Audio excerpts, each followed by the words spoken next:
La renegación es cuando mostrándonos la realidad de una manera expresa, la renegamos. Y esto ya es una patología. ¿Entiendes? Porque negar, un negacionismo, es una especie de complicidad, como decía Jasper. Ahora, la renegación es la culpa política de un pueblo. Esto es lo que no va a poder eludir en agosto.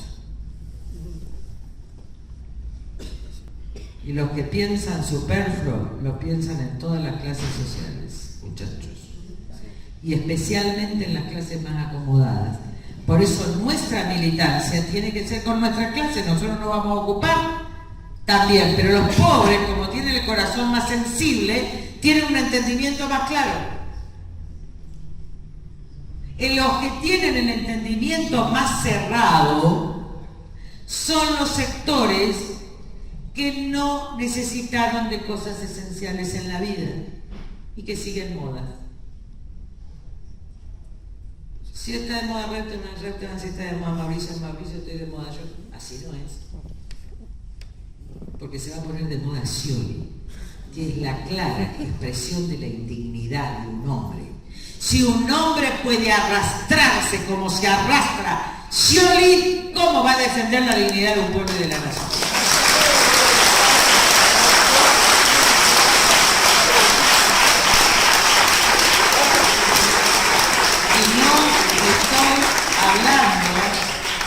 De política. Estoy hablando de moral. Estoy hablando de humanismo. La única decadencia que nos falta es que este pueblo elija al más indigno de todos. Al que no supo defender la dignidad de su pueblo, de su provincia, la suya propia, y que solo le importa el poder, y que es capaz de cualquier humillación por el poder. Si eso es elegido, la Argentina es indigna para siempre.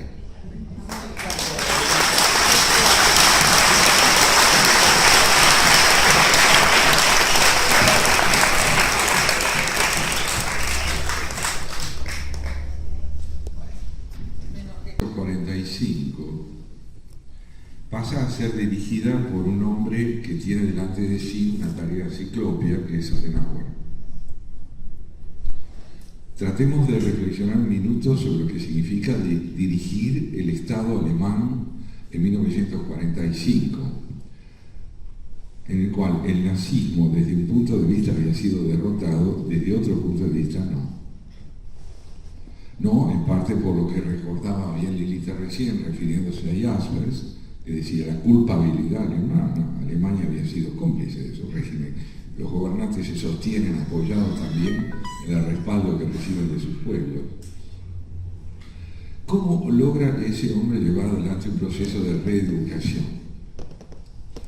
Lo primero que creo yo, hay que advertir que ese hombre estaba en el gobierno, es decir, había alcanzado el poder, no es que estaba en la calle. Era la primera magistratura a la que él desempeñaba. Y se propuso algo notable, que fue impedir que la memoria del horror desapareciera de la conciencia colectiva. Convertir lo vivido en lo incesantemente recordado. ¿Cómo? Claro, como el peso. Exacto. Es decir, sostenerse en la memoria de lo ocurrido es el primer mandamiento al que debe responder una gestión política que tenga como trasfondo la ética, la reconciliación entre la política y la ética. Nosotros por eso necesitamos líderes que sean capaces de impulsar desde sus políticas públicas la conciencia de lo esencial en un momento de reconstrucción. La conciencia de lo esencial. Líderes. Porque esto no se puede llevar solo adelante desde la resistencia popular, sin la cual poco se puede hacer. Pero es preciso comprender que, como recién decía también Lilita, si la presunción es que el país puede ser dirigida por un hombre sin dignidad, si esto no importa, es porque el proceso de reeducación tampoco importa. Entonces tenemos que orientarnos desde liderazgos conscientes de la tarea de reconstrucción que hay que de aprender en el país. Sin esto, la docencia, sin esto, todo lo que implica una vida cotidiana orientada hacia la búsqueda de la dignidad, no puede llevarse a cabo. ¿Por qué? ¿Cuál es la evidencia de que no puede llevarse a cabo? Y que en plena crisis, en plena decadencia, lo que hemos logrado generar son espacios resistenciales, pero sin una conducción política adecuada. Entonces, lo asesinan a Nisman y salimos todos a la calle. Se produce la crisis del 2008 y la gente sale a la calle no para reivindicar los derechos del campo, sino para pedir otra realidad jurídica para el país. Pero esto no puede sostenerse en el tiempo sin políticas públicas. No puede, es imposible porque la gente pide representación, no una democracia directa. Quiere estar representada. Y la representación es la responsabilidad ética fundamental de una dirigencia consciente de la decadencia en que estamos viviendo. Tampoco hay ninguna garantía de que esto se sostenga en el tiempo incólume y sin ninguna dificultad. Pero es lo que hay que empezar a emprender. Es preciso comprender que quienes nos representen deben ser aquellas figuras que tengan conciencia de la magnitud de la catástrofe y no le tengan miedo a decirlo. Porque es como diagnosticar a alguien que está muy enfermo diciéndole, mire, usted se podría llegar a curar, no solo si yo le doy una medicación, si usted está decidido a comprender su enfermedad.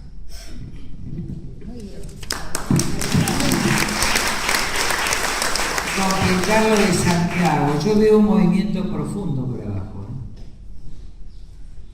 Todavía no verbalizado, pero sí puesto, la gente ha puesto el cuerpo. En Buenos Aires la gente ha puesto el cuerpo, ha cambiado la legitimidad. Yo veo en las clases medias, en las clases altas y en las clases pobres, trabajadoras y no trabajadoras, esto. Ahora, el problema es cuando nos encontramos con un periodo de publicidad. Porque entonces ahí la gente deja de pensar para empezar a repetir. ¿Está? Y la verdad es que uno escucha y después repite. Frente a esto me va a tocar a mí, en el marco de una alianza, creo que la más inteligente que pudimos hacer para poder empezar el inicio de la República sin ser socios de los peores negocios del poder, porque en esto tampoco se puede elegir cualquier cosa con tal de ganar, porque terminás tomado por los mismos que pretendes ganar o peores. Me va a tocar un rol que no tiene votos, salvo que la sociedad reaccione desde su corazón, que es interpelarlas. Yo la interpelé en el 2011 y la sociedad me pegó. Volví a decir lo mismo en el 2015 y la sociedad me apoyó. No sé si me va a pegar, no importa. Pero si algún rol puede tener un político, una política en la Argentina, es el rol de la paideia, que es el rol del maestro. Y el maestro tiene que interpelar por la verdad y por la verdad de los sentimientos. Yo no sé si soy política, lo que sí que soy maestra. En todo caso hago política, pero alguien tiene que interpelar. Porque o abrimos las heridas del corazón para sanarlas, o nos morimos por tanta pus en el propio corazón que se volvió endurecido para ya no sentir nada.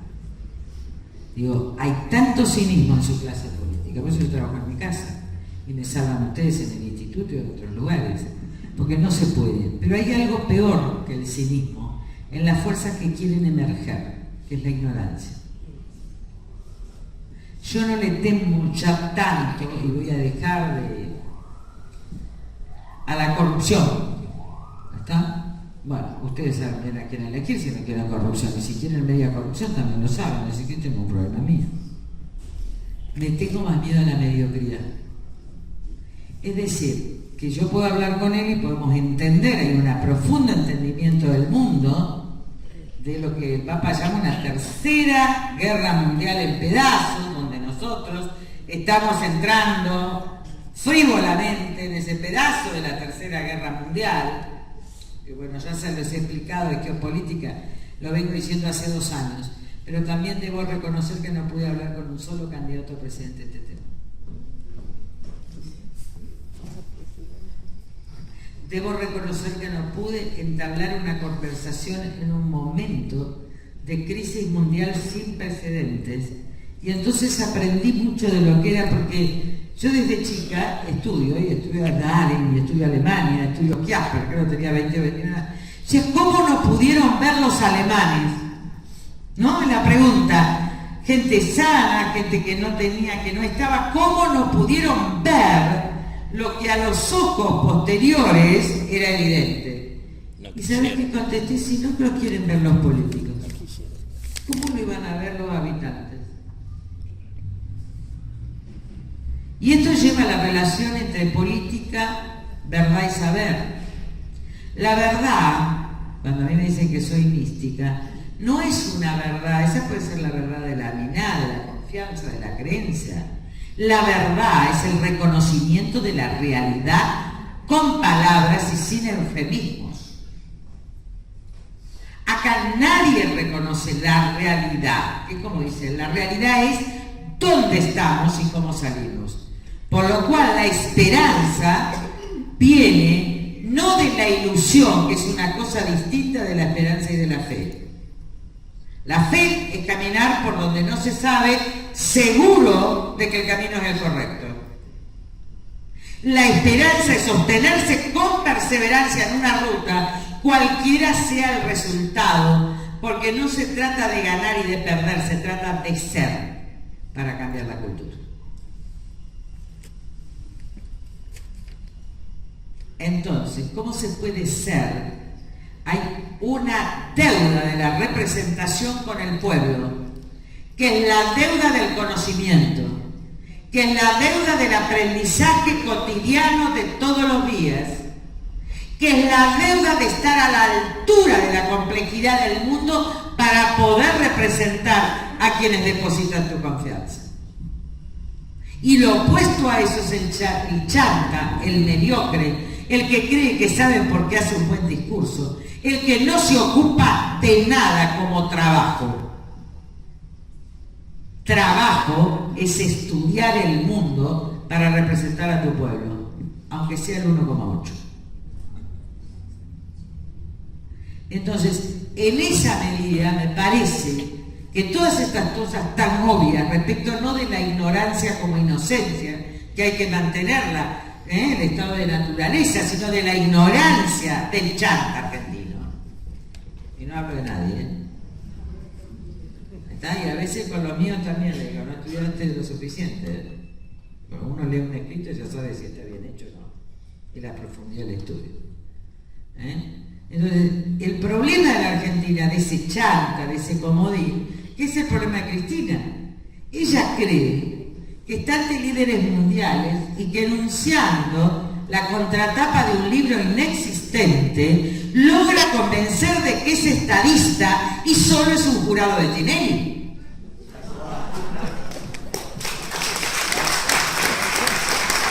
Y esto le es obvio a otras culturas. Le es obvio que somos una vergüenza. Los únicos que pueden pensar distinto son los mediocres, que hay muchos en la Argentina, que creen, como dijo Beatriz Arlo, que hablar de corrido es hablar bien. Yo creo que ahí están las cuestiones centrales que tienen que ver con la representación. El apego a la verdad intelectual del reconocimiento de los hechos. La aceptación de la realidad como una forma de salir y no eludirla. Y la esperanza cierta en que los valores del humanismo, de la república y la democracia son las únicas que pueden salvar como arquitecturas de tradición judeocristiana occidental. No se olviden que la primera constitución son los mandamientos. La primera constitución escrita son los mandamientos.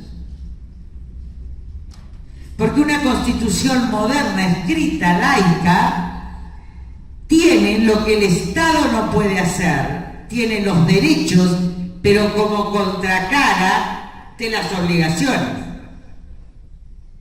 Si yo tengo el derecho a la intimidad es porque vos no podés violar mi intimidad. Si yo tengo derecho a la vida es porque vos no podés. ¿Se entiende? Se establecen las constituciones modernas como derechos, lo que allá se establecen como prohibiciones. El problema es que la contracara de la prohibición, no matarás, no robarás, no mentirás, no usarás al otro, es el derecho a la vida, es el derecho al saber, es el derecho a la dignidad.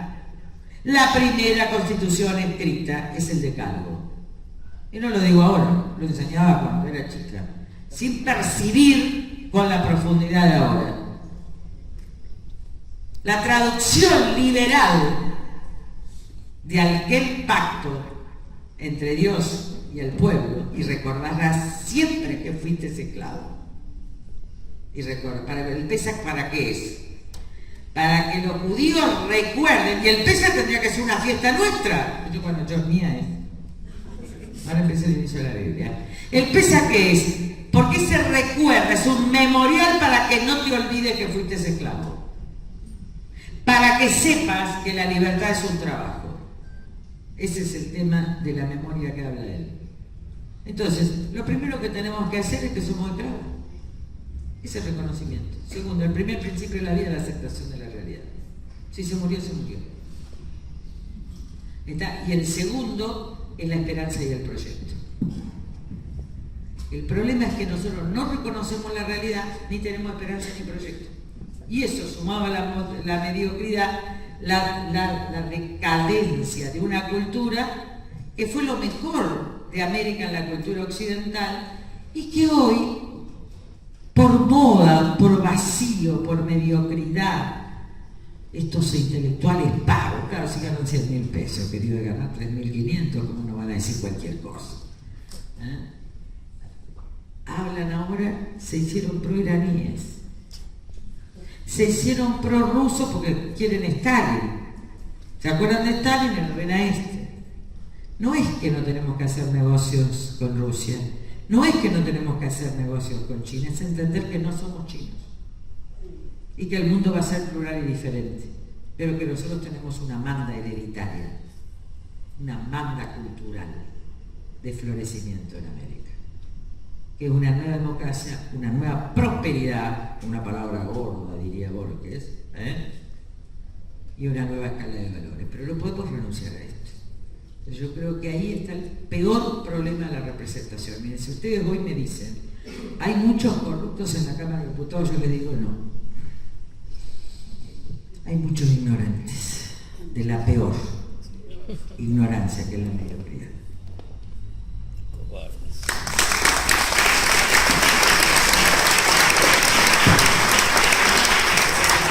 Bueno, muchísimas gracias a todos.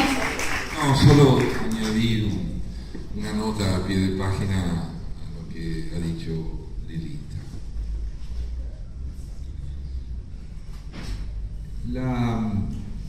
La ignorancia, como está siendo caracterizada hoy aquí, tiene que ver con una claudicación muy importante.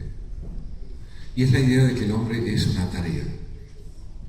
Un ignorante, en el sentido en que lo ha descrito ella, es decir, bárbaro, es alguien que se da por constituido. No tiene nada que aprender, porque él es el saber que representa, es decir, la ignorancia que ejerce como saber. ¿Se entiende? Entonces, ¿qué es un ignorante? Un ignorante es alguien que se propone como modelo sin ejercer la actividad del aprendizaje, de su construcción. El que estudia para saber es aquel que entiende que está amenazado permanentemente por la suficiencia, por la presunción de que saberlo todo o decirse como conocedor de todo es el comienzo del totalitarismo. El totalitarismo empieza en el momento en que la propia, entre comillas, sabiduría aparece como aquello que debe ser acatado, no discutido, acatado. Si decimos que hoy estamos viviendo un momento de ignorancia que es sinónimo de decadencia, es porque la idea del conocimiento como aprendizaje ha sido sustituida por la idea del saber como sometimiento y obediencia. Entonces, ¿el poder cómo aparece? El poder aparece como el ejercicio de la suficiencia.